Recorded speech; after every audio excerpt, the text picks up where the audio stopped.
For 140 years, nearly every power plant on Earth has run on the exact same 19th century trick: boil water, make steam, spin a turbine. This is the engine that built the Industrial Revolution, that powers every light in your home, every data center running your AI tools, every factory on the planet. And for all 140 of those years, engineers have known a brutal, embarrassing truth. This system throws away most of the energy it creates. Even the most advanced steam turbine ever built only converts 35% of its heat into usable electricity. The other 65%? Literally dumped into the air or ocean as wasted heat. Every coal plant, gas plant, nuclear plant on Earth is just an incredibly expensive machine for throwing away energy. We put up with it for a century and a half, because there was nothing better. Until now. In December 2024, China flipped the switch on a machine that just ended the steam age. It runs on the same CO2 you breathe out, pushed into a bizarre supercritical state, where it acts like both a liquid and a gas at the same time. The result? A power generator that makes 50% more electricity from the exact same heat source, fits into half the space of a steam turbine, and could rewrite the rulebook for every power plant on Earth. This is not a lab experiment. This is not a small-scale pilot. It's running right now, connected to a real steel factory, feeding real electricity into a real commercial grid. If this kind of game-changing, underreported energy content is valuable to you, a like on this video genuinely helps other people find it too. Thank you. To understand just how massive this shift is, you have to wrap your head around how deeply the steam turbine is baked into our modern world. Every form of baseload power we rely on, coal, gas, nuclear, even concentrated solar, all boils down to the same core step: burn or split something to make heat. Use that heat to boil water into high-pressure steam, blast that steam at a turbine to spin it, and turn that spin into electricity. This design hasn't changed in any meaningful way since 1884, when Charles Parsons invented the modern steam turbine. For 140 years, we've just tweaked the edges, made the turbines bigger, the steam hotter, the pipes thicker. But we never fixed the core flaw. Steam is terrible at turning heat into electricity. Water has to be heated to boiling, turned into high-pressure steam, pushed through the turbine, then cooled back down into water to start the cycle over again. Every single one of those steps bleeds energy.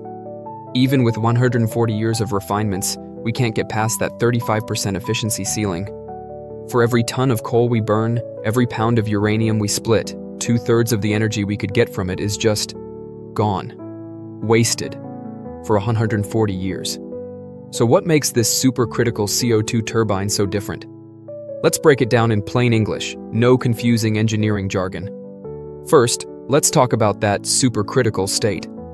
Normally, a liquid and a gas are two completely separate things. Think of liquid water, dense, heavy, it stays in a container. Think of water vapor, light, airy, it expands to fill any space. They act like two totally different people, with totally different rules. But when you push CO2 to a pressure 73 times higher than our atmosphere and heat it above 31 degrees C, about the temperature of a warm summer afternoon, it hits its supercritical point. Suddenly, it stops being a liquid or a gas. It becomes both at the same time. It's as dense and heavy as a liquid, but flows as freely and easily as a gas. That's the magic. Because this supercritical CO2 doesn't need to be boiled, doesn't need to change phases, doesn't need to be cooled and condensed back into a liquid after it spins the turbine. It just cycles through the system, picking up heat, spinning the turbine, and looping back around, with almost no energy lost along the way. The result is game-changing efficiency, up to 50% more electricity from the exact same amount of heat. And because supercritical CO2 is so dense, the turbine itself is tiny. A steam turbine that powers 100,000 homes is the size of a school bus. A supercritical CO2 turbine that does the exact same job? It fits on a kitchen table. Half the space, double the power density, 50% more electricity from the same heat. At this point, you're probably asking, if this is so much better, why did it take 60 years to build? Scientists have known about supercritical CO2's potential since the 1960s. So why did China get there first? Because this technology required solving three of the most brutal engineering nightmares that stumped the global energy industry for decades. First, the corrosion and creep nightmare. Supercritical CO2 at high temperatures is incredibly corrosive. It eats through standard steel like acid over time. And we're not talking about mild heat. This system runs at 550 degrees Celsius or higher. At those temperatures, even the strongest steel will slowly stretch and deform over years, what engineers call creep. Imagine a high-pressure pipe holding supercritical CO2, slowly stretching like warm taffy, year after year. One wrong material, and the whole system fails. For decades, Western scientists tried and failed to find an affordable, mass-producible alloy that could resist both the corrosion and the creep. China didn't just find it, they perfected it and built a commercial system with it. Second, the high-pressure precision nightmare. This system runs at 73 times atmospheric pressure, 24/7, 365. Every seal, every valve, every weld has to be perfect, with zero leaks. Even the tiniest flaw will cause the system to lose pressure, drop efficiency, or fail entirely. For decades, manufacturers couldn't build the tiny precision heat exchangers needed to make the cycle work at scale without breaking the bank. Third, the commercial validation nightmare.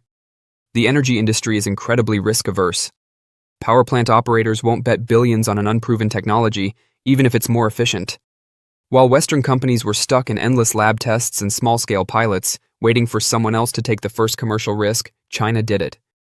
They built the system, installed it at a steel mill to capture waste heat, tested it non-stop, and flipped the switch on commercial operation. The result is history in the making. The world's first commercial supercritical CO2 turbine, switched on in China in December 2024, is already doing what the West has only talked about for 60 years. It's installed at a steel factory, capturing waste heat that would have otherwise been dumped into the air, turning it into 5 megawatts of clean electricity fed directly into the national grid. That's enough power for 12,000 homes, generated from heat that was previously just wasted. No extra fuel burned, no extra emissions released. Just free electricity from heat that was being thrown away. And this is just the start.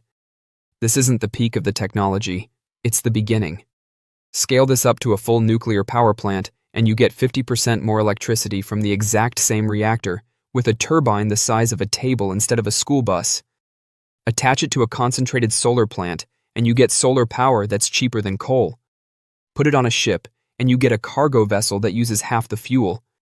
This technology doesn't just change power plants, it changes every single industry that uses heat to make energy. Now, before we get carried away with visions of a steam-free utopia, let's get the honest, unvarnished truth. The headlines around this invention have been a little more dramatic than the reality warrants. First, this is still early days. This is a 5-megawatt demonstration unit, capturing waste heat at a steel mill. That's a relatively low-risk testing ground. It's not yet powering a full nuclear plant or a full coal plant or replacing the massive steam turbines that run our grid today. To actually end the steam age globally, we need 100 megawatt, 500 megawatt units, not just 5 megawatt ones. Second, cost. Right now, these supercritical CO2 systems are still more expensive to build than traditional steam turbines. Costs will come down as we scale up production, but that will take time. We're still years, if not decades, away from these turbines being the default choice for new power plants. Third, global adoption. China may have built the first commercial unit, but the rest of the world won't flip a switch overnight.